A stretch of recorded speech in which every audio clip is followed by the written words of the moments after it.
Start.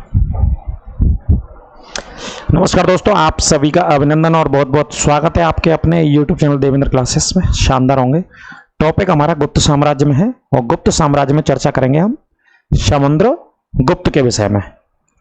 Samudragupta ने लगभग 40 वर्षों तक शासन किया था गुप्त साम्राज्य के सभी शासकों में, यदि हम बात करें तो। ठीक है, 40 सालों तक शासन करता है और लगभग भारत की बात करें, भारत के दक्षिण या भारत के पूर्वी साइड में बात करें या भारत के पश्चिम और उत्तर में बात करें, सभी भारत के हिस्सों में उसने अलग अलग राज्यों पर आक्रमण किया और कई अभियानों को लगातार जीता था। दक्षिण भारत में 12 राज्यों को जीता था, 12 राजाओं को हराया था दक्षिण भारत के अंदर। युद्ध नीति लॉन्च करी थी समुद्रगुप्त ने बेटा अपनी। उस युद्ध नीति को 3 हिस्सों में बांट करके हम पढ़ सकते हैं। एक हिस्सा आर्यावर्त के नाम से जाना जाता है, एक हिस्सा दक्षिणापथ के नाम से, और एक हिस्सा आठविक युद्ध नीति के नाम से, है ना। तो ये 3 प्रकार के युद्धों को किया, या 3 प्रकार से युद्ध नीति को हम पढ़ सकते हैं समुद्रगुप्त के चैप्टर में। इतने सारे युद्ध जीतने के बाद, इतने सारे राज्यों को जीतने के बाद एक इतिहासकार हुए जिनका नाम था विंसेंट स्मिथ। उन्होंने युद्धों को जीतने की वजह से भारत का नेपोलियन कहा समुद्रगुप्त को। क्या कहा बेटा? भारत का नेपोलियन। तो चलिए चर्चा करते हैं। आपको नोट्स भी बनाने, एक एक पॉइंट लिखना भी है, फिर ल्यूसेंट के माध्यम से बताएंगे। पहले अपनी कमेंटेटरी कर लेते हैं थोड़ी सी, है ना। और सबसे इंपॉर्टेंट बात इस व्यक्ति की जो है, जो सबसे ज्यादा एग्जाम में पूछा जाता है, वो है बेटा प्रयाग प्रशस्ति। क्या है? प्रयाग प्रशस्ति लेख। उसकी चर्चा सबसे ज्यादा है, तो उसी की बात करेंगे पहले। लेकिन कुछ बेसिक चीजों को समझ लेते हैं समुद्रगुप्त के विषय में बेटा। हेडिंग डाल लेंगे समुद्रगुप्त।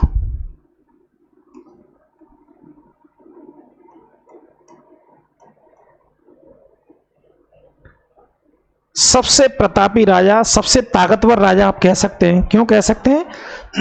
क्योंकि लगभग भारत के हर हिस्से में इन्होंने आक्रमण किया और तमाम युद्धों को जीता, तमाम राज्यों को जीता। इस वजह से सबसे ताकतवर राजा आप कह सकते हैं। ठीक है। और गुप्त साम्राज्य में पहला शासक था मेरे भाई, पहला शासक था। इसने परम भागवत की उपाधि को भी धारण किया था। इसका उल्लेख नालंदा से और गया, बिहार के दोनों जगह हैं, एक नालंदा है और एक गया है। यहां से ताम्रपत्र अभिलेख मिलते हैं, उनसे स्पष्ट होता है कि परम भागवत की उपाधि को भी धारण किया था समुद्रगुप्त ने। अश्वमेघ की उपाधि को धारण किया था समुद्रगुप्त ने। पराक्रमांक की उपाधि को धारण किया था। लिच्छवी दोहित्र की उपाधि को धारण किया था, है ना। तमाम उपाधियों को धारण किया, और ये सभी उपाधियां बेटा कहीं ना कहीं एग्जाम में आज तक पूछी गई हैं, एक दिवसीय परीक्षाओं में समुद्रगुप्त के विषय में, है ना। और सबसे इंपॉर्टेंट प्रयाग प्रशस्ति, क्योंकि इनकी जीतों का उल्लेख, इनके विजयों का उल्लेख कि दक्षिण भारत में कितने राज्यों को हराया, उत्तर भारत में कितने राज्यों को, राजाओं को हराया था, वो सभी का सभी पूरा का पूरा इनका विवरण जो मिलता है हमें, वो प्रयाग प्रशस्ति से मिलता है। इस वजह से बहुत इंपॉर्टेंट है प्रयाग प्रशस्ति। ठीक है। तो इनके शासनकाल को समझ लेते हैं। 335 से 375 शासनकाल रहता है बेटा। 335 लिख लेना, 375 कहां चल रहे हैं हम? ईसवी में चल रहे हैं अभी, है ना। ईसा पूर्व नहीं पढ़ रहे हैं अभी, कहां पढ़ रहे हैं वर्षों को हम बेटा? ईसवी में। 335 में आते हैं और 375 ईस्वी तक रहते हैं समुद्रगुप्त। तो आप लगाएंगे, माइनस करेंगे तो लगभग 40 वर्षों तक समुद्रगुप्त क्या करते हैं? शासन करते हैं बेटा, है ना।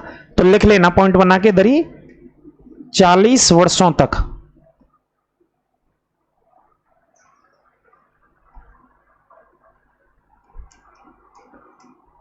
शासन किया। किसने शासन किया? समुद्रगुप्त ने शासन किया 40 सालों तक। ठीक है जी। तो ये पॉइंट आपको याद रखना है। इधर मैं लिख देता हूं, ईस्वी में वर्ष हैं जे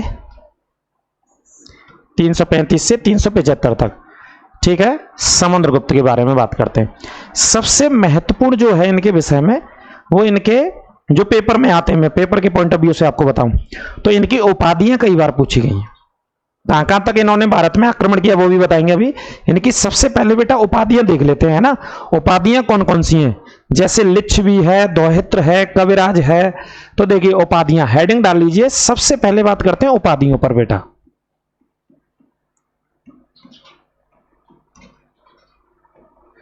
जैसे एक उपाधि इन्होंने धारण करी लिच्छवी उपाधि, ठीक है, कविराज नामक उपाधि को धारण करते हैं बेटा, दौहित्र नामक उपाधि को धारण करते हैं, ठीक है, ये उपाधियां हैं। परक्रमांक नामक उपाधि को धारण करते हैं, ठीक है। इसके अलावा नोट करके लिखिएगा, समुद्रगुप्त, गुप्त वंश के पहले शासक थे।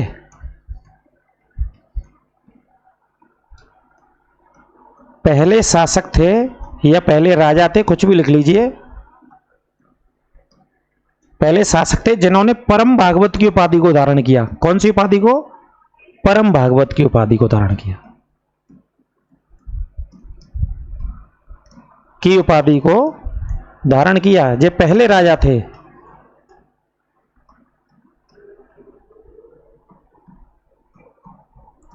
परम भागवत की उपाधि को धारण किया, पहले राजा थे। और इस परम भागवत के बारे में जो उल्लेख मिलता है वो नालंदा और गया ताम्रपात्र अभिलेखों से मिलता है ना, वो आगे आपको बता देंगे। अगले पॉइंट की, अगली उपाधि की इनकी बात करते हैं। और भी उपाधि हैं बेटा इनकी, जैसे धर्म प्राचीर संघ सर्व राज्य क्षेत्र, है ना, एक उपाधि थी इनकी सर्व राज्य क्षेत्र। इसका मतलब है कि इन्होंने सारे इलाकों को जीत लिया, सारे क्षेत्रों को जीत लिया, बहुत बड़े राज्य पर इन्होंने शासन किया था। तो सर्व राज्य क्षेत्र करके भी इनको एक उपाधि से सम्मानित किया गया था इन्हीं के शासनकाल में। धर्म प्राचीर संघ, है ना, धर्म प्राचीर संघ एक और उपाधि थी इनकी।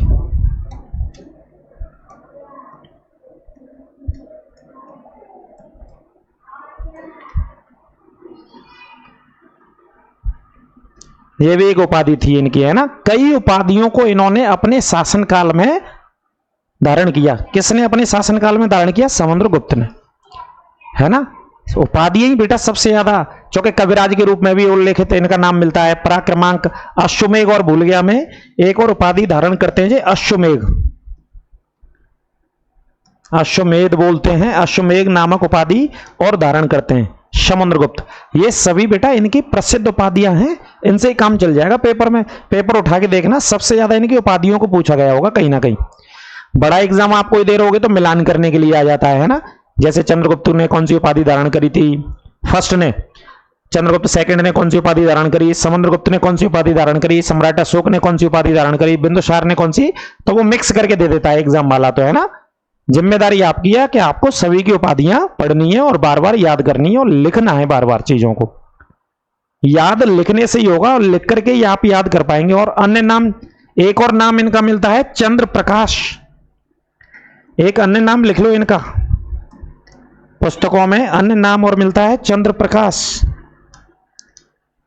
जैसे चंद्रमा का प्रकाश होता है ऐसी चंद्र प्रकाश था ये व्यक्ति।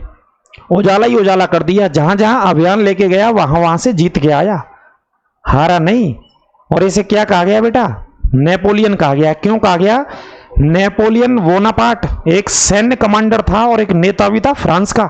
जब फ्रांस की क्रांति हो रही थी, कई वर्षों तक फ्रांस में उसने शासन भी किया। वाटरलू का युद्ध पढ़ना, कक्षा 8वीं और 9वीं की किताब में दे रखा है। वाटरलू की लड़ाई वो इसी ने, नेपोलियन ने लड़ी थी बेटा वो। तो नेपोलियन ने जितनी महत्वपूर्ण लड़ाइयां लड़ी हैं, उन लड़ाइयों को जीता उसने अपने फ्रांस के इतिहास में।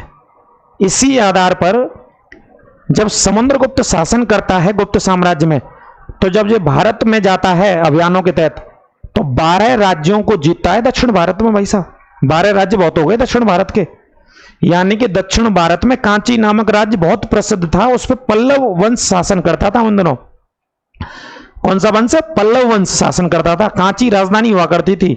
और उसके नीचे दक्षिण में जाएंगे तो श्रीलंका, श्रीलंका के भी राजा और राजकुमार ने भी उल्लेख किया है इनका।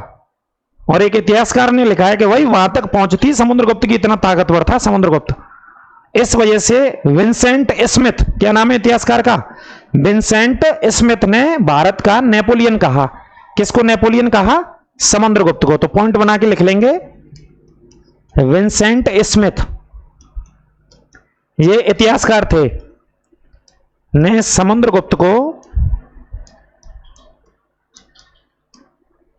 भारत का क्या कहा बेटा? नेपोलियन। पॉइंट लिख लेना आप, भारत का नहीं लिखा है मैंने, बोल दिया है नेपोलियन कहा। यहां से लिख लीजिएगा भारत का नेपोलियन। इसके युद्धों को देख करके, इनकी जीतों को देख करके, इनके विजयों को देख करके, है ना, विंसेंट स्मिथ ने। और इनका पूरा जीतने का जो विवरण मिलता है, कितने युद्ध इन्होंने लड़े 40 सालों के दौरान, वो सब विवरण कहां मिलता है? प्रयाग प्रशस्ति में मिलता है बेटा। इन्होंने बेटा जो युद्ध नीति घोषित की, वो 3 प्रकार से इनके युद्ध नीति को हम पढ़ते हैं। देखो बता देता हूं थोड़ा सा। समुद्रगुप्त की युद्ध नीति,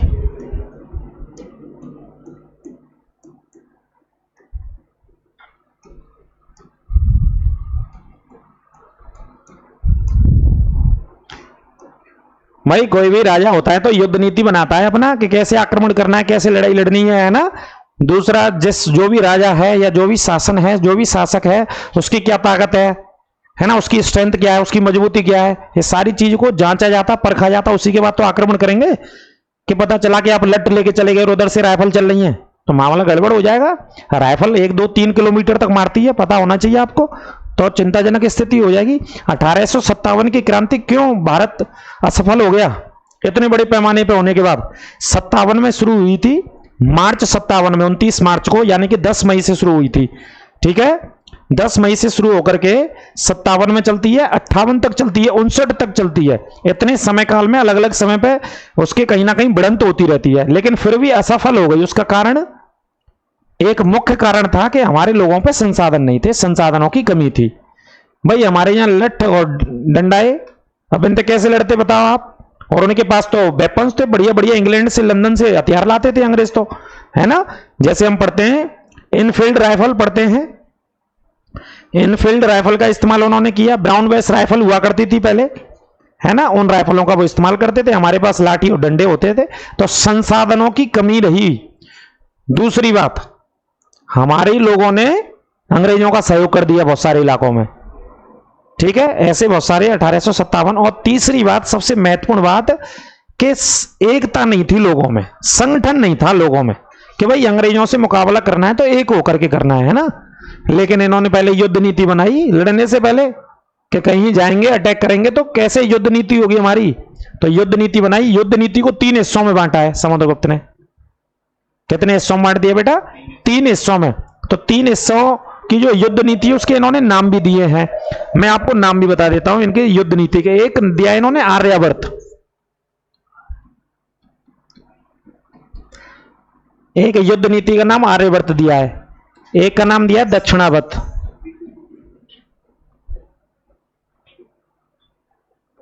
ठीक है, आर्यावर्त का मतलब है जो उत्तर भारत में आक्रमण किए इन्होंने, और दक्षिण से तो आप समझ रहे हैं जो दक्षिण भारत में आक्रमण करने थे। 3 हिस्सों में युद्ध नीति को बांटा, और जो तीसरा हिस्सा है उसे आटविक नाम दिया इन्होंने। क्या नाम दिया इन्होंने? आटविक नीति का नाम दिया तीसरे हिस्से को, आटविक नीति। इसके तहत इन्होंने संपूर्ण भारत को जीत लिया, आप ऐसे कह सकते हैं। इस आर्यावर्त में 2 अभियान चलाए इन्होंने, एक फर्स्ट और एक सेकंड। आवाज सही है ना? 2 अभियान चलाए थे इन्होंने आर्यावर्त में। कितने? 2 अभियान। पहली बार में बेटा इन्होंने, पहली बार में जो राजाओं को हराया, 3 राजाओं को हराया, यहां पे 3 राजाओं को हराया पहले अभियान में, और दूसरी बार में 9 राजाओं को हराया। ये आर्यावर्त अभियान थे इनके। 3 राजाओं को यहां हराया, 9 राजाओं को यहां पे हराया। दक्षिण भारत में बात करते हैं तो 12 राज्यों को जीता था इन्होंने। अब लगा लो आप अंदाज भाई साहब, यहां एक राज्य, एक शहर, एक इलाका नहीं जीत सकते, वहां 12 राज्य जीत लिए थे इन्होंने, दक्षिण भारत के 12 राज्य। अब लगा लो कितने शक्तिशाली व्यक्ति रहे होंगे, कितने ताकतवर व्यक्ति रहा होगा गुप्त साम्राज्य में समुद्रगुप्त। ठीक है, और आटविक नीति के अंतर्गत अगर बात करें तो गाजीपुर से लेकर के जबलपुर यानी कि मध्य प्रदेश तक का जो हिस्सा था वो आटविक नीति के तहत जीता था इन्होंने। कहां से जीता था? देखो, गाजीपुर जो उत्तर प्रदेश का इस समय जिला है, गाजीपुर से लेकर के जबलपुर उज्जैन तक का इलाका, जबलपुर, उज्जैन तक का इलाका इन्होंने जीत लिया था। आठविक का मतलब यह था कि इनको जीतना है और जीतने के बाद सेवक बनाना है। आठविक का मतलब इन वाले इलाकों को जीत करके क्या बना लिया अपना सेवक, कि बेटा तुम सेवा करो, आओ। सेवक घोषित कर दिया इनको, आप अब सेवा करो। इस नीति में क्या था, बिल्कुल उखाड़ के फेंक देना इलाकों को, पूरी ताकत से आक्रमण करना, बिल्कुल उखाड़ फेंकना। इस नीति का अर्थ यह था। कौन सी नीति का अर्थ था? आर्यवर्त का। राज्यों को उखाड़ फेंकना था बिल्कुल कि बिल्कुल। राज्यों को बिल्कुल उखाड़ दीजिए, नष्ट कर दीजिए, नेस्त नाबूद कर दो आप। ऐसी नीति इन्होंने घोषणा करी। इस नीति के तहत पहली बार में 3 राजाओं को हराते हैं, दूसरी बार में 9 राजाओं को हराते हैं, आर्यवर्त के तहत, है ना। ये इलाके उत्तर भारत में, नॉर्थ इंडिया में, बहुत बड़े इलाके में। दक्षिणावर्त में 12 राज्यों को इस नीति में इन्होंने क्या कॉन्सेप्ट रखा, दक्षिण वाली में राज्यों को जीतना है, इनसे जो भी पैसा है, जो भी धन है, वही कलेक्ट करना है। ये इन्होंने कॉन्सेप्ट रखा। जो भी पैसा हो सकता है, जो भी वहां से हम प्राप्त कर सकते हैं, वो प्राप्त करना है, विलय नहीं करना है। इसमें क्या था, विलय नहीं करना, वही राज्य का विलय नहीं करना, केवल और केवल जो भी मिल सकता है पैसा वगैरह, वो सारी चीजें आप प्राप्त कर लीजिए यहां से, है ना। 12 राज्यों को हराया। अब लगा लीजिए समुद्रगुप्त की ताकत कितनी थी। यहां पे 3 राज्यों को हराते हैं ये पहली बार में, फिर दूसरी बार में 9 राज्यों को हराते हैं शासकों को, फिर 12 राज्यों को दक्षिण भारत में जीतते हैं, है ना। इसका उल्लेख मैं बताऊंगा, कांची वाले का विशेष उल्लेख किया गया है। दक्षिण भारत में विष्णुगुप्त शासक था उस समय का, पूछा जाता कई बार, है ना, जब इन्होंने दक्षिण भारत में आक्रमण किया। और यहां गाजीपुर से लेकर के कहां तक, मध्य प्रदेश जबलपुर तक और मध्य प्रदेश उज्जैन तक, इनको सेवक बना लिया जीतने के बाद, आठवीं नीति के तहत। यह दक्षिणावर्त की नीति थी, या आर्यावर्त की नीति थी। इस युद्ध नीति के तहत समुद्रगुप्त ने इतने अभियानों को जीता अपने शासनकाल में। कितने वर्ष में? 40 सालों तक शासनकाल रहा है इनका। 40 वर्षों में इतना जीता था बेटा, 40 वर्षों में, याद रखिएगा, है ना। जो बहुत डीप एग्जाम में जाता है, जो मैं डिस्कस कर रहा हूं, ये बहुत हाई लेवल के एग्जाम में जाएगा। अगर आपको एग्जाम देना है, पीसीएस वगैरह के प्री हैं, आरओ के प्री हैं, ऐसा ही लेवल में भी नहीं आएगा इतना डीप। ऐसा ही में बेटा कहां तक आएगा, बहुत बेसिक आएगा, बता देंगे आपको, टेंशन ना ले आप, है ना। बहुत डीप जाता है यहां से। आगे बात कर लेते हैं बेटा इनके बारे में। समुद्रगुप्त के 6 सिक्के जारी किए इन्होंने। कितने सिक्के? 6 सिक्के। लेकिन उससे पहले एक बात मैं आपको बता देता हूं, अगले पेज पे चलते हैं। समुद्रगुप्त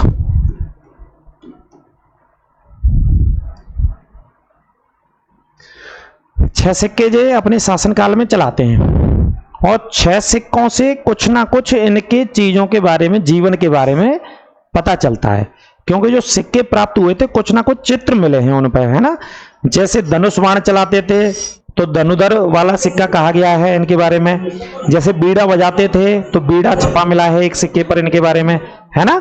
इस तरीके से 6 सिक्के मिले इनके, और 6 सिक्के कोई ना कोई इनके जीवन के विषय में जानकारी देते हैं, समुद्रगुप्त के जीवन के विषय में, है ना। उनको सिक्कों को समझेंगे।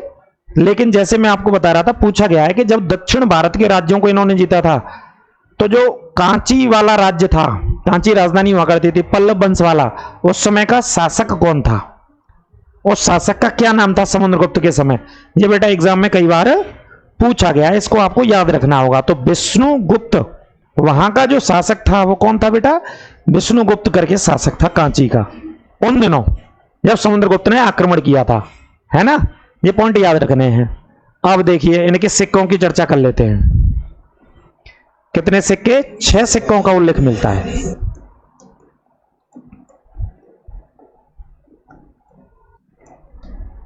नाम भी बताएंगे अभी आपको। समुद्रगुप्त के 6 सिक्कों का उल्लेख मिलता है, और 6 कौन कौन से होते हैं डिवाइड कर लेते हैं, फिर 6 के नाम बता देते हैं आपको, है ना। जैसे देखिए, एक सिक्का लिखेंगे, दूसरा, तीसरा, चौथा, पांचवा और छठा। 6 सिक्कों की हम चर्चा करते हैं, ये आपको भी नोट कर लेने इसी प्रकार से, है ना। एक कॉमन चीज मैं आपको बताऊंगा सिक्कों में, जो पीछे का नाम है आराम से, जैसे परुष प्रकार। एक सिक्का इनका मिलता है, उसका नाम आप लिख लीजिए, परुष प्रकार।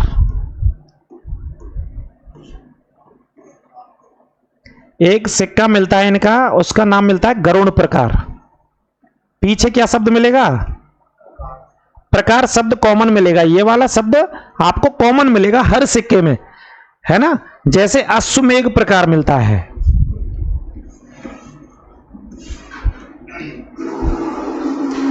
जैसे अगला मिलता है वीड़ा प्रकार, ठीक है। अश्वमेघ प्रकार मिलता है, वीड़ा प्रकार मिलता है, गरुण प्रकार मिलता है, परस प्रकार मिलता है। कितने हो गए? 4। 2 सिक्कों का और उल्लेख है, व्याघ्र और एक धनुधारी। एक सिक्का जो मिलता है वो व्याघ्र प्रकार और एक सिक्का मिलता है बेटा धनुधारी प्रकार। ये 6 सिक्कों का उल्लेख है और 6 सिक्के इनके जीवन से जुड़े हुए हैं, है ना। व्याघ्र मतलब बाघ की बात करी गई है, यहां पे बाघ से संबंधित बात करी गई है, जो हमारे राष्ट्रीय पशु उसके शिकार की बात करी गई है, ऐसा सिक्के पर चित्र मिला है ना। यहाँ पे धनुष बाण के बारे में, बीड़ा बजाते हुए, क्योंकि बीड़ा का शौक रखता था समुद्रगुप्त, है ना। अश्वमेघ यज्ञ वगैरह कराए इन्होंने, तो उसके बारे में जानकारी मिलती है। गरुण के बारे में जानकारी मिलती है। और परश, यहाँ पे बाएं हाथ में कुछ तीर कमान वगैरह लेकर के, जो परशुराम भगवान है नहीं, उनसे संबंधित कुछ चीजों को जो इंडिकेट करता है। तो 6 सिक्कों की खोज की गई, 6 सिक्के मिलते हैं इनसे संबंधित, समुद्रगुप्त के शासनकाल के, है ना। इनको भी नोट कर लीजिएगा, डीप में पढ़िए बिल्कुल आराम से। इतना ल्यूसेंट में नहीं दे रखा है बेटा, ल्यूसेंट में 4 लाइनें अभी खत्म हो जाएंगी, बस 15 सेकंड लगेंगी। ये तो आपको बता ही दिया जा रहा है ना, बहुत सारी पुस्तकों को पढ़ने के बाद आपको ये स्टेटमेंट पूरी सारी चीजें बताई जा रही हैं। अब आगे बात कर लेते हैं प्रयाग प्रशस्ति पर। ये सारी बातें हो गई, अब आगे बात करते हैं बेटा प्रयाग प्रशस्ति पर। तो प्रयाग प्रशस्ति को देख लेते हैं। देखिए पहले अब इनका शासनकाल देख लो थोड़ा सा। समुद्रगुप्त ने कहां कहां कौन कौन से इलाकों को रौंद दिया था, जीत लिया था। देखिए ये पूरा गुप्त साम्राज्य जितना दिख रहा है, ये पूरा गुप्त साम्राज्य में मथुरा भी थी, है ना।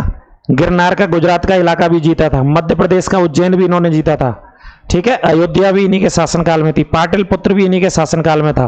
प्राग, ज्योतिषपुर, ये असम वाला इलाका हुआ करता था उन दिनों, असम का पुराना नाम हुआ करता था प्रयाग ज्योतिषपुर, है ना। और देखो दक्षिण भारत में मैंने कहा है ना 12 इलाकों को जीता, ये दक्षिण भारत तक, ये रहा कांचीपुरम, यहां तक इन्होंने जीता था। ये वाला इलाका भी गुप्त साम्राज्य के अंतर्गत था, यानी कि इतने बड़े हिस्से पर गुप्त साम्राज्य का शासन था भारत में, इतने बड़े हिस्से पर गुप्त साम्राज्य। और सबसे बड़ा जो हिस्सा था वो किसका था? समुद्रगुप्त का ही था। ये सब इलाके समुद्रगुप्त ने जीत रखे थे। और इवन यहां तक ये पूरा तक्षशिला लिखा हुआ है, तक्षशिला लिखा हुआ है, यहां तक उत्तर भारत के ये पूरे के पूरे इलाके सब समुद्रगुप्त के अंतर्गत आते थे। पंजाब वाला इलाका, अभी वर्तमान नाम पढ़ेंगे तो आप, जैसे जालंधर लिख रखा है कहीं पे, है ना, कहीं पे अलग अलग नाम लिख रखे हैं, तो ये वाला भी पूरा इलाका समुद्रगुप्त ने जीत लिया था। तो आप कह सकते हैं कि समुद्रगुप्त का बहुत बड़े इलाके पर शासन था। मानचित्र के माध्यम से भी आप देख सकते हैं, इसका स्क्रीनशॉट भी ले सकते हैं ना, आराम से समझने के लिए। इसका बिल्कुल आप स्क्रीनशॉट ले सकते हैं समझने के लिए, कोई दिक्कत की बात नहीं है बिल्कुल भी, है ना। ये मानचित्र के माध्यम से समझने के बाद अब अगले पॉइंट पे चलते हैं। ये समझ लिया आपने कि यहां तक शासन था। अब जो सबसे इंपॉर्टेंट बात है इनकी, वो बेटा सबसे इंपॉर्टेंट बात है प्रयाग प्रशस्ति। यह है आपके सामने प्रयाग प्रशस्ति लेख। इसी से सबसे ज्यादा प्रश्न आते हैं, इमेज से आप देखोगे तो और नॉलेज हो जाएगी। इस तरीके का है ये प्रयाग प्रशस्ति लेख, बिल्कुल जो एक खम्मा होता है ना सीधा सीधा गोल मटोर, तो उसकी तरह है। ये देखिए ये है पूरा प्रयाग प्रशस्ति लेख, आप देख सकते हैं, कोई दिक्कत की बात नहीं है। ये है, इसी से सबसे ज्यादा क्वेश्चन पूछे जाते हैं। चर्चा करेंगे, अभी आपको बताएंगे। इसे मैं हटा देता हूं, आप देखते रहिएगा, है ना। प्रयाग प्रशस्ति लेख है ये, मैं लिख देता हूं थोड़ा सा नीचे जिससे आपको याद रहे। क्या है बेटा? ये प्रयाग प्रशस्ति, प्रयाग प्रशस्ति है जी, है ना। इसी से ये आपको दिख रहा है ना, इसी से सबसे ज्यादा जानकारी मिली है समुद्रगुप्त की, इसी से सबसे ज्यादा जानकारी मिली है। देखो कहां पर स्थापित कराया गया जी, पहले तो वो देख लेते हैं, है ना। प्रयाग प्रशस्ति की हम चर्चा कर रहे हैं बेटा, ऊपर हेडिंग डाल लेना प्रयाग प्रशस्ति।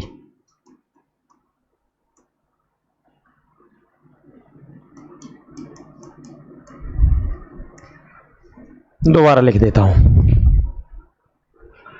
इधर है ही, आप देख लेना, है ना। मैं यहां से पॉइंट लिख देता हूं, तो देखिए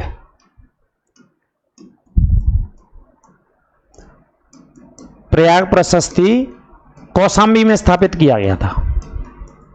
पहला पॉइंट क्या है बेटा, कहां स्थापित किया गया था? कौशाम्बी में स्थापित किया गया था। आगे पॉइंट नोट कर लेना, स्थापित किया गया था, नंबर 1 बात। दूसरी बात,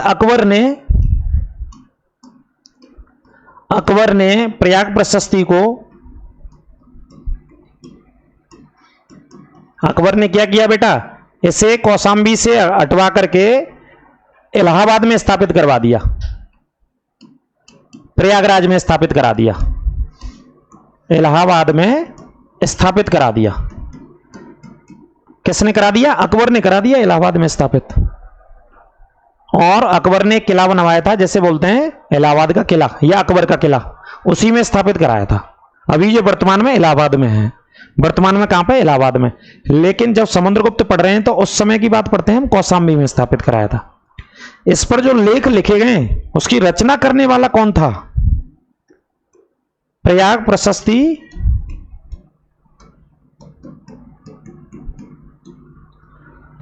प्रशस्ति पर लेख लिखने वाला हरिशेन था।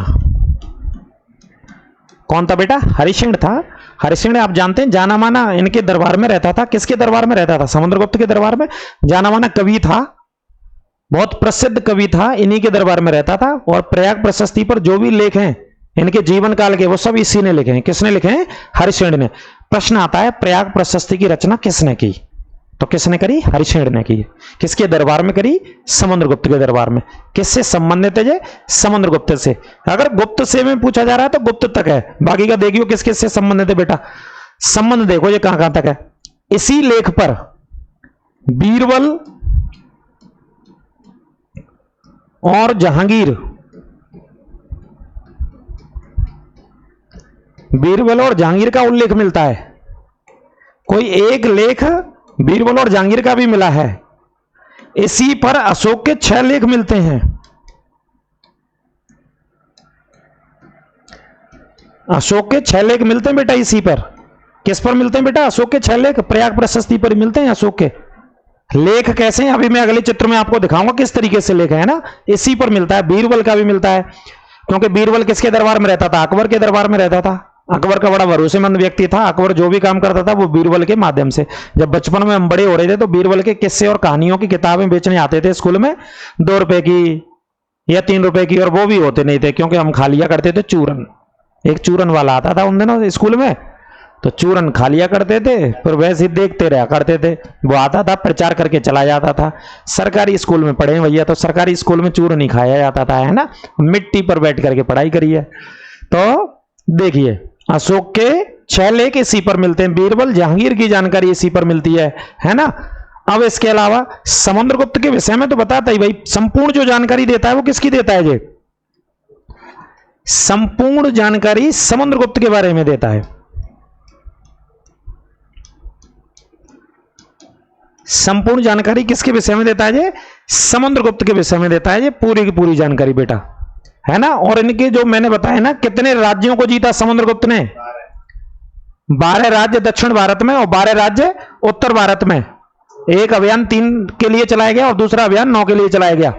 और उसके अलावा आठविक वाला युद्ध नीति था, उसमें भी जीते थे कई उसने। बहुत सारे राज्य जीते। अगर बात करेंगे तो सभी राज्यों का जो लिख रखा है बेटा वो इसी में लिख रखा है। कैसे लिख रखा है देखिए, आगे मैं बता देता हूं। ये देखिए, ये भी उसी का चित्र है बेटा, ये भी उसी का चित्र है बेटा, ठीक है। ये आपको दिख रहा है ना लिखे हुए। जे बेटा जे भाषा कौन सी है अब मैं बता देता हूं, आप डिटेल में पढ़ो।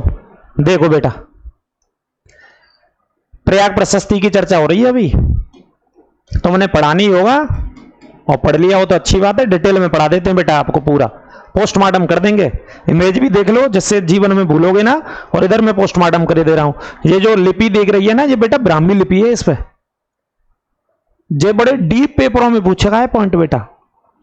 आपके लिए तो बस इतना आ जाएगा, प्रयाग प्रशस्ति बता दो बेटा कहां पे और किससे संबंधित है ना। लिपि की बात करें बेटा, इसमें लिपि कौन सी मिली है बेटा? ये ब्राह्मी लिपि है। ब्राह्मी लिपि का इस्तेमाल किया गया बेटा प्रयाग प्रशस्ति में।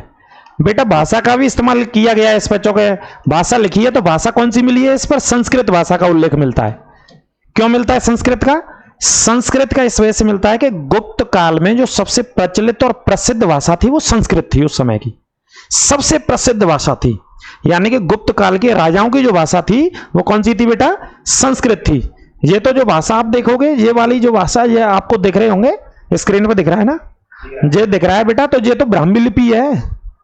जिसको पढ़ने वाला पहला व्यक्ति कौन था? अशोक के अभिलेख किस में मिले? ज्यादातर ब्राह्मी लिपि में। और इस पे अशोक के बारे में भी लिखा है। 6 जो पॉइंट मिले, 6 जो इससे मिले वो कहां से मिले? अशोक के अभिलेखों के बारे में, मतलब अशोक के जीवन के बारे में। कुल पंक्तियों की बात करें बेटा, कुल पंक्तियां भी गिन ली है हमने इस पे। कुल पंक्तियां जो हैं बेटा वो 33 हैं इसमें टोटल। और इसकी शैली की बात करें बेटा, शैली भी होती है ना, शैली है बेटा इसकी चंपू शैली। शैली होती है एक चंपू, जो कि गद्य और पद्य में दोनों इस्तेमाल होती है। जैसे अगर आप हिंदी पढ़े होंगे तो गद्य में भी पढ़ते हैं और पद्य में भी होती है ना। तो शैली कैसी है इसकी? प्रयाग प्रशस्ति की चंपू। और चंपू शैली का मतलब होता है कि गद्य शैली में भी और पद्य में भी बेटा।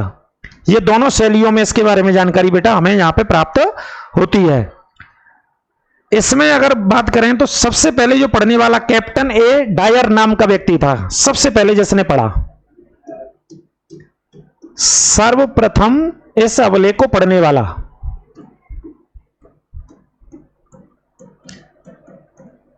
कौन सा व्यक्ति था? कैप्टन ए डायर करके पहला व्यक्ति था जिसने इस अभिलेख को सबसे पहले पढ़ा। कौन से अभिलेख को? प्रयाग प्रशस्ति को। यही नाम है क्या? एक बार चेक कर लेते हैं भाई साहब, नाम गलत नहीं हो जाए। हाँ यही नाम है, कैप्टन ए डायर। ठीक है, ये है बेटा इसकी डिटेल, और ये आपके सामने भी है। और ये इस समय कहां पे बेटा? इस समय है ये प्रयागराज में अकबर के किले में स्थित है। ये अकबर के किले में स्थित है प्रयाग प्रशस्ति। यही पूरे लड़ाइयों का 12 राज्य कहां जीते समुद्रगुप्त ने? दक्षिण भारत में। और 12 राज्य कहां जीते? लगभग उत्तर में, और ये दक्षिण में जीते। तो इन सभी की जीतों का जो उल्लेख मिलता है बेटा, विजयों का जो उल्लेख मिलता है वो इसी से मिलता है, प्रयाग प्रशस्ति से। ये लिखा हुआ पूरा का पूरा जानकारी। ठीक है, और कोई दिक्कत शक समस्या हो तो बता देना। लाल में दिख रहा है क्या? सही दिख रहा है? हाँ, कोई शक समस्या हो तो बेटा बता देना। ये आपके लिए इमेज इसी वजह से ले ली थी कि आप समझ जाएं, है ना। जैसे ये भी इमेज ली थी, दोनों प्रयाग प्रशस्ति अभिलेख इसी को कहते हैं बेटा, है ना। और ये यहाँ पे आपको पूरा बता दिया है, यहां से लेकर के यहां तक पूरा पढ़िएगा, अच्छे से लिखिएगा, एक एक पॉइंट बेटा अच्छे से लिखिएगा। ये पूरा आपको बता दिया है। अब बात कर लेते हैं कि ल्यूसेंट में क्या दे रखा है। और ये पूरा इनका शासनकाल था, कहां पे इन्होंने आक्रमण किए थे, जीते थे, है ना। कितने राज्यों को जीता था बेटा? 12 राज्य जहां उत्तर भारत में, और 12 राज्य जो दक्षिण भारत तक। 12 राज्य तो जो दक्षिण भारत तक जीते थे इन्होंने, और 12 राज्य इधर उत्तर भारत आर्यावर्त में जीते थे। और ये आटविक वाली नीति भी साइड में चली थी, है ना। एक और नाम बताना भूल गए इसी अभिलेख में, एक चीज और बताना भूल गए, आपको बता दें एक और बात। पाटलिपुत्र के नाम को पुष्यगुप्त लिखा गया है इसके अंदर। जो पटना है बिहार की राजधानी, क्या नाम है उसका? पाटलिपुत्र। उसे पुष्यगुप्त के रूप में मिला है यहां से जब इसका अध्ययन किया गया था। यह भी नोट कर लो बेटा, पाटलिपुत्र का जो नाम है बेटा वो क्या मिला है? पुष्यगुप्त के रूप में। पुष्यगुप्त या पुष्यपुर करके पाटलिपुत्र का नाम बेटा यहां से मिलता है। और गंगा अवतरण का भी उल्लेख मिलता है, बहुत बढ़िया। पुष्य नगर मिला है बेटा, सॉरी माफ कीजिए, क्या मिला है बेटा? गुप्त नहीं है, पुष्य नगर। ये पाटलिपुत्र का नाम इसमें क्या मिलता है? पुष्य नगर। और गंगा अवतरण का उल्लेख मिलता है बेटा, ये भी लिख लो। प्रयाग प्रशस्ति में काय का उल्लेख मिलता है बेटा? गंगा अवतरण का, यानी कि गंगा जी का उल्लेख मिलता है। गंगा जी का उत्पत्ति कहां से हुई है, इतने उल्लेख हैं, लिख लेना बेटा तुम, है ना। प्रयाग प्रशस्ति। अब आ जाते हैं ल्यूसेंट पे, इसका स्क्रीनशॉट लेना, लिखना 4 बार 6 बार 10 बार, इसी तरीके से पढ़ाएंगे, आप चिंता ना करें, पूरा डीप में डिटेल में पढ़ो आप सारे पॉइंटों को, है ना। अब ल्यूसेंट क्या कह रही है उस तरफ थोड़ा सा देख लेते हैं, निगाह डालते हैं, प्रकाश डालते हैं ल्यूसेंट वाली चीजों पर। यह है ल्यूसेंट आपकी। ल्यूसेंट क्या कह रही है देखो आप। चंद्रगुप्त प्रथम का उत्तराधिकारी कौन हुआ? समुद्रगुप्त हुआ। उन्हीं का पुत्र था। ये किसका पुत्र था? समुद्रगुप्त। चंद्रगुप्त प्रथम का पुत्र था। ठीक है जी। जो कि कौन सी वर्ष में शासनकाल में आए थे? 335 में आते हैं, राजगद्दी पर बैठे। इन्होंने आर्यावर्त के कितने शासकों को? 9 शासकों को। और दक्षिणावर्त के कितने? 12 शासकों को। ल्यूसेंट है भाई, थोड़ा कम होता है जानकारी, लेकिन वो हमने कई किताबों से स्टोर करके तब आपको जानकारी दी है। आर्यवर्त में 2 अभियान थे, एक बार 3 राजाओं को हराया और एक बार 9 राजाओं को, तो इसमें 9 राजाओं वाला दे रखा है, टेंशन नहीं लेनी। दक्षिण भारत वाला ठीक है, शासकों को पराजित किया। इन्हीं विजयों के कारण इन्हें भारत का नेपोलियन बेटा कहा गया। इन्होंने अश्वमेध कर्ता, विक्रमांक एवं परम भागवत नामक उपाधियां धारण करी और कविराज भी कहा गया। क्या कहा जाता था? कविराज। क्योंकि इनके सिक्कों पर या प्रयाग प्रशस्ति के अंदर भी जो अभिलेख मैंने अभी बताया आपको, उसमें भी बीड़ा बजाते हुए इनके बारे में लिखा गया है कि काय का शौक रखते थे समुद्रगुप्त? बीड़ा बजाने का। संगीत से बेहद प्रेम और प्यार करते थे, है ना, तो उसके बारे में लिखा गया है। विष्णु भगवान के अनन्य उपासक थे। कौन से भगवान जी के उपासक थे? विष्णु भगवान के। जो देखो संगीत प्रेमी थे साहब, आपको भी होना चाहिए संगीत प्रेमी। संगीत प्रेमी आप कब होते हैं? आप जब होते हैं जब आपको बड़ी भारी टेंशन हो जाती है दुनिया की, है ना, जब संगीत प्रेमी होते हैं। और फिर कौन से होते हैं? 90 के दशक वाले गाने सुनते हैं, है ना, गाने सुनते कि नहीं सुनते हैं? गम भरे गाने जिन्हें कहते हैं 90 के दशक वाले, यूट्यूब पे निकालते हैं सर्च करके, फिर ओल्ड सॉन्ग्स प्रस्तुत किए जाए, है ना, तब होते हैं संगीत प्रेमी। विशेष अवस्था में संगीत प्रेमी होता है आज का युवा वर्ग। ऐसा अनुमान है कि इनके सिक्कों पर इन्हें बीड़ा वादन करते हुए दिखाया जाने से लगाया गया है। संगीत प्रेमी है ना, जैसा कि मैं आपको बता रहा था। परम भागवत की उपाधि धारण करने वाला पहला गुप्त शासक है। इसकी जानकारी हमें मिलती है गया से और नालंदा से, ताम्रलेख से मिलती है। समुद्रगुप्त को परम भागवत कहा गया है। हालांकि इस उपाधि को, परम भागवत को, चंद्रगुप्त सेकंड भी धारण करता है, पढ़ेंगे आगे हम। चंद्रगुप्त सेकंड आएगा ना, जैसे विक्रमादित्य कहा गया है, वो भी परम भागवत की उपाधि धारण करेगा। देखिए समुद्रगुप्त के दरबार में जो कवि रहता था बेटा, कहां पे रहता था? दरबार में। कौन रहता था? हरिसेन। इसी ने तो रचना करी है। देखो किसकी रचना करी है। अब इसका नाम क्या है बेटा? इलाहाबाद। समझ गए क्यों जोड़ा है इलाहाबाद? क्योंकि अभी कहां पे है ये? इलाहाबाद में। अकबर ने कहां पे स्थापित करा दिया? इलाहाबाद में। तो इलाहाबाद प्रशस्ति लेख की रचना करी। समुद्रगुप्त का उत्तराधिकारी चंद्रगुप्त सेकंड हुआ। बस इतना था ल्यूसेंट में बेटा, है ना। लेकिन हमने आपको अलग से कमेंटेटरी कर दी है पूरी क्लास की, उसे आप अच्छे से पढ़िएगा। यहां से आगे तो अगले शासक पे हम बात करेंगे ही। इतना ही था, बाकी का आप यहां से पढ़ लीजिएगा पूरा। ये यहां तक शासन था, ये पूरा आपको बता दिया, इसे पढ़िएगा। ये इनके अभियानों को पढ़ लेना। 6 प्रकार के सिक्के इन्होंने जारी करते हैं। और ये प्रयाग प्रशस्ति पूरा आपके सामने है, ये वाला प्रयाग प्रशस्ति, ठीक है। इसे देख लीजिएगा। प्रयाग प्रशस्ति को चाहो तो आप ले आना वहां से। अकबर ने इलाहाबाद स्थापित कराया, तुम अपने घर के आसपास स्थापित करा लेना इसे, है ना, और जुड़वा देना अपना लेख एक और, है ना। अलग अलग लोगों के लेख तो है, एक और अपना ऐड करा देना इस पर कि भाई हमने वहां पे स्थापित कराया। तो मिलते हैं अगली क्लास में। क्लास कैसी लगी कमेंट करके अवश्य बताएं। नोट्स बनाएं बहुत अच्छे से अच्छा। जितना हम मेहनत आपके लिए कर रहे हैं, तो आप भी मेहनत करिए अपना एक जॉब प्राप्त करने के लिए आज के इस कंपटीशन के दौर में, ठीक है। और जीवन में एक सलाह सुनो, जीवन में हमेशा 2 स्त्रियों का सम्मान हमेशा करना बेटा। एक वो स्त्री जिसने आपको जन्म दिया है, यानी कि आपकी मां, हमेशा कद्र करनी है, सम्मान करना है, ख्याल रखना है आपको। आपकी जॉब लगती है नहीं लगती है डजेंट मैटर, ये जीवन का हिस्सा नहीं है, पूरा जीवन नहीं है नौकरी। आप योग्य बनिए, आप कहीं पे भी कमा सकते हैं पैसा, किसी भी क्षेत्र में किसी भी फील्ड में कमा सकते हैं, है ना। हर व्यक्ति को अल्टीमेटली क्या कमाना है जीवन में मेरे भाई? पैसा ही कमाना है, चाहे कैसे भी कमाए। और एक वो महिला का सम्मान करना है जिसने आपके लिए जन्म लिया है, यानी कि आपकी होने वाली वो, समझ जाइए, अर्धांगिनी। आप वो मत समझ जाना, बहुत जल्दी समझते हैं आप कौन सी की कह रहे हैं गुरुजी, आपकी धर्मपत्नी की कह रहे हैं। तो 2 महिलाओं का जीवन में अवश्य सम्मान करिए। तो इन्हीं शब्दों के साथ क्लास का समाप्त करते हैं। मिलते हैं अगली क्लास में। सभी को नमस्कार, राधे राधे। अपना ख्याल रखिए, अपने परिवार वालों का ख्याल रखिए, अपने आसपास के लोगों का, और जीव जंतुओं का विशेष ख्याल रखिए, क्योंकि गर्मियों का समय है। अपनी छतों पर, अपने आसपास जो भी हो सके आप पानी भर करके अवश्य रखिए। आपको कहने से पहले हम ऐसा करते हैं, ऐसा नहीं कि हम नहीं करते, हम ऐसा करते हैं। अपने घर के आसपास या जहां भी जो हमारी टीम रहती है, सारे लोग रहते हैं अपने आसपास के, उनको ये सलाह देते हैं और रखते हैं, क्योंकि गर्मियों में परिंदों के लिए कहीं पानी की व्यवस्था नहीं होती और बहुत तेज गर्मी पड़ेगी। तो इन चीजों का अवश्य ख्याल रखिए। नमस्कार, राधे राधे।